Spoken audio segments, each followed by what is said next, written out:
মিঠামন যাওয়ার সময় অসাধারণ এই গাছগুলো আমার কাছে অনেক ভালো। হাওরের মাঝে তৈরি হয়েছে অসাধারণ একটি রাস্তা। ওইখানে জিরো পয়েন্ট, ওই যে ওইটা হলো জিরো পয়েন্ট। আমরা এখন আছি 100 গজ দূরে একটি ব্রিজে।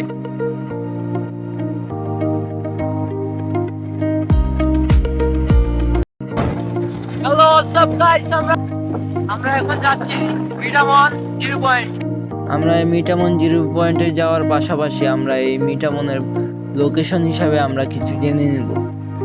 চলুন শুরু করা যাক। মিঠামন একটি উপজেলা। সেই উপজেলাটি কিশোরগঞ্জ জেলায় অবস্থিত।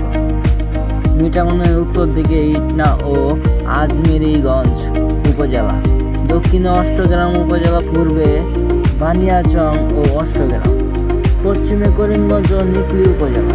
হাওর এলাকা হলো এটি একটি প্রাচীন জনপদ। অন্যান্য নামও ডাকা হয়। তার মধ্যে মিঠামন আর মিঠামইন বা মিঠামন বলে উচ্চারণ করে থাকেন। নামের উদ্দেশ্য নিয়ে যে মত আছে তার একটি গ্রাম পার্শ্ববর্তী এলাকায় একটি সময় প্রচুর মিষ্টি বা মিঠা রসের খাগড়া গাছের বন ছিল। এই খাগড়া বন থেকে মিঠা বন এবং সেখান থেকেই মিঠামন বা মিঠামইন হয়েছে। মিঠামনে রয়েছে দেখার মতো অসংখ্য সুন্দর জায়গা। মিঠামনে অনেক জায়গা থেকে মানুষ চলে আসে শুকনা সিজনে এই মিঠামনের শুকনো রূপ দেখার জন্য। শুকনো সিজনে আসলেই এই প্রকৃতির রূপ অনেকটাই সুন্দর হয়ে যায়। চারিদিকে শুধু থাকে সবুজ সোনালির গাছ।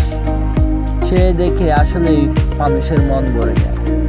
মন খারাপের শহর ছেড়ে এখানে আসতে পারে অনেকেই মানুষ মন ভালো করার জন্য। এটাই কিশোরগঞ্জ হাওর এলাকা।